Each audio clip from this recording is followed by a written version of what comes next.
Hallo, ek is Sai Ann Asher en ek is deel van Tree wat gaan daaroor om 'n gesonde omgewing te skep vir al die skole in ons omgewing. Ons span het 'n video-opname bymekaar gesit wat jou hopelik gaan motiveer in hierdie onsekere tyd waarin ons leef.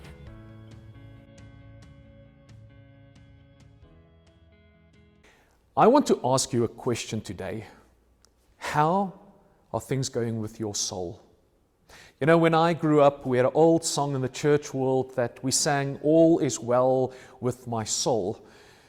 But currently, as I'm reading the media, as I'm speaking to lots of people across the globe, in South Africa, within our different cities, within the educational environment, it seems that everything is not so well with our soul at this point in time. Hi, my name is Marcel Hattingh. I have the privilege of serving as the Chief Executive Officer of a local consulting house with the name of CCI Professional. Within the space of our consulting world, we come across many different people within education, whether it's basic education or higher education, or within the organizational business space, talking about resilience, talking about personal well-being, talking about health, talking about all of these personal components and how do we navigate a challenging season such as the COVID-19 pandemic in a time such as this.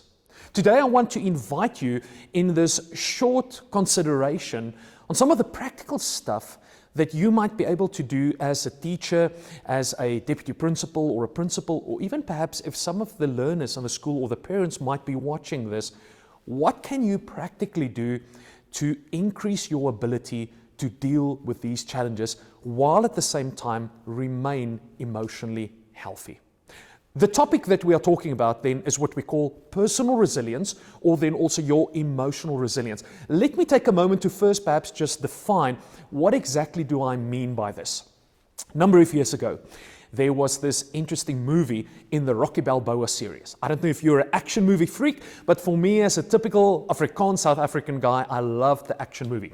Rocky Balboa was the world heavyweight boxing champion, according to the storyline. In one of the many different versions of the film, Rocky is now a retired boxer, obviously not actively getting into the ring anymore.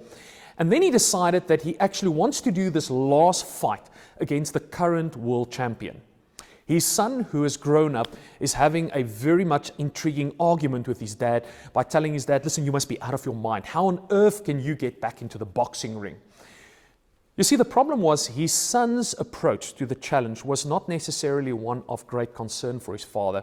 It was rather a position or a disposition of his own life and the challenges that he was facing from an identity point of view and just having clarity about where does he want to go with his life. Rocky stands still in this beautiful scene between father and son and then allows his son to really just unpack all of the challenge, and then Rocky turns around and challenges his boy and telling him the following. He said, "Young man, you need to remember, nothing and nobody will hit as hard as life itself." You see, the problem is not how hard can you hit when you get into the boxing arena or into the boxing ring. The problem or the challenge is how many hits can you take? How many shots can you take from the opponent, life itself, and keep on moving forward, because that's the way in which winners are made.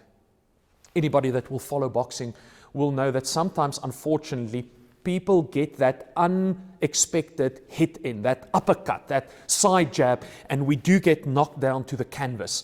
The question is not whether you get knocked down to the canvas. The question is, do you remain on the ground for the 10 count, or do you have the ability to bounce back, to stand up again and face your opponent again in life? So when we talk about personal resilience or your emotional ability to cope with the challenges, I want to use this metaphor as the boxer. Number one, what is that grit? What is that endurance? How hard can you keep on driving? But number two, when you do get knocked down, what is your ability to bounce back and face your opponent, face the challenges again in life? In a season such as this, with the global pandemic, but there's much more. We talk about political instability. We talk about the global recession. We talk about junk status. We talk about the transformation of industry itself with a Industry 4 mindset with the fourth industrial revolution. There are things like the VUCA world model that talks about volatility, uncertainty, complexity, ambiguity. I mean, this is just the perfect storm of all these negative things flowing together, and it feels like we're crying out, when can we just stop this? When can I just step out and take a breather? Ladies and gentlemen, today I want to bring you good news and perhaps bad news. The bad news perhaps is I do not have a magical wand that I can tap you on the head and say all of this is over, all of this is finished. No, the reality is we are in stages of hyperactivity constantly. Our bodies are exposed to these stressors, and from a more neurological point of view, your different systems might be out of sync. From a biochemical point of view, there might be too much cortisol, too much adrenaline pumping through the veins. And this leads us to a place where we start going down a very negative curve that is called the burnout curve. You see, perhaps some red lights that you might consider not only in your life, but also the pupils, the learners that you might be working with, or some of the parents you might be interacting, or some of your fellow colleagues. When we start going down this burnout curve, the first red light is the stage of what we call confusion. This is the place where we start to feel fluffy in our minds. We start to feel uncertain about what are the priorities, what are the next steps, and we feel a little bit silly about that. That is not a healthy space to be, where you know rationally or logically you are supposed to understand the next steps. If we don't address that, we can very quickly get to the place of frustration, where we start playing the blame game. Now it's everybody else, and we lose perspective of the fact that I'm actually supposed to be in control of my life, my orders, my priorities. The problem is with frustration, because we feel out of control, this is where certain addictions and certain bad habits, we call them coping mechanisms, start entering into our life. Just this morning, I read some interesting articles on News 24. ICAS, one of our major companies within the psychology space in South Africa, indicated that the suicide figures at this point in time is already doubled concerning the same figures last year. Pornography addiction, with people working so much from home, is already 28% up. The amount of people that's phoning in for debt counseling and estate counsel, getting my will and my affairs in order, ranges between 100 to 300%. That has increased. We're seeing so much more depressions and anxieties, and people get involved with a lot of things which sometimes cause long-term damage. Overeating, undereating, overtraining, undertraining, shopping with credit cards that you can't afford. All of these kind of things. I'm just trying to cope with life. And yet we lose perspective that actually it's not the frustration and confusion that's the problem. And as people do not address these things, finally they fall below what we call the health line, and they move into a place of despair, where really negative things help. I'm not here to share the negative side so much today. I want to talk about the good news. Because the good news is, even though we might see some of these symptoms in our own lives and the people around us, the important fact is, what can I do about it? And yes, there are great practical things. Ladies and gentlemen, dear teachers, it all boils down to the fact that we need to step out.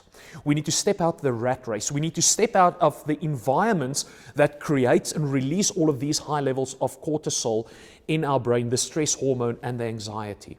What can you do practically? Well, there's not a one-shoe-fits-all approach. I want to share with you two things that you can practically consider today. The first thing is, when the COVID pandemic hit, CCI Professional, our company, ran a 35-day campaign to help people to understand small little practical things you can do to step out. If you go to the LinkedIn profile or to the Facebook profile of CCI Professional, you will find 35 little icon images with 35 practical little things you can do. Sport, bringing order to your household, decluttering, doing the dishes, washing the cars, working the garden, teaching something to somebody else. Creative, craft something, get a hobby that is creative in nature, coloring in, pottery, whatever it might be. There are 35 practical ideas and tips that you might pick one or two of those things and continue to practice it in your own lifestyle. A second thing that I just quickly want to throw in also is to consider an evaluation or assessment of your own life. You can go to the website shadowmatch.com. The shadowmatch.com website has got a free personal evaluation that you can do that focus on your own neurological behavioral patterns. From those patterns, if you read your own report, we highlight always your top 5 habit patterns. In my case, that would be my propensity towards change, it would be my self-confidence, it would be my leadership, my innovation, and my responsiveness. These 5 patterns are defined as the 5 elements in my day-to-day function and the way I interact with the world that is the most strongest engraved in my mindset. It means it comes the easiest for me. So when I go into a season or a time when everything is challenging around me, I'm constantly asking myself the question, how can I use these 5 patterns more frequent and incorporate it into my day-to-day work because they don't create so much stress. On the other side, my shadow match profile also indicates what are the lowest elements. In my case, individual inclination, routine, and altruism. Those are the things that tire me out. Those are the things that I can't do for a long, sustainable time. And in seasons such as this, I'm constantly asking myself a question, how do I move out of those lowest developed patterns for my life? And this is the beauty in the shadow match system. Everyone watching this video and actually doing the shadow match evaluation has a unique pattern. You see, there are some generalized things, and that you can find in our 35 days challenge on the CCI Professional LinkedIn profile and Facebook profile. But then there are your unique patterns of what you can do to step out and to keep on going stronger. And when you do get knocked down, how to get up again. A closing thought perhaps today. If you, a colleague or a family member, is at that bottom line of the resilience or the burnout curve, the place of despair, please seek professional assistance in a time such as this. When people finding escapisms to escape the reality, whether it's the bottle or the pills or addiction or anger, depressions, moral failure, there are so many people that can assist. Please make contact with us within the tree movement. Please make contact with us within the context of CCI Professional, or speak to a professional person, psychologist, therapist, medical doctor, somebody that can help. But I want to encourage you in a season such as this, even though we talk a lot about social distancing, it's not about being in isolation. Please reach out and make contact with somebody today. There are brilliant, brilliant ways of coaching and supporting you out of a challenge such as this.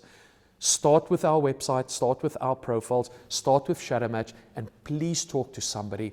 We will be able to navigate the season. We will get through this successfully. We will move on as a people within education, within a nation. We are a resilient people, and we will see the change that we can bring about out of a negative season such as this.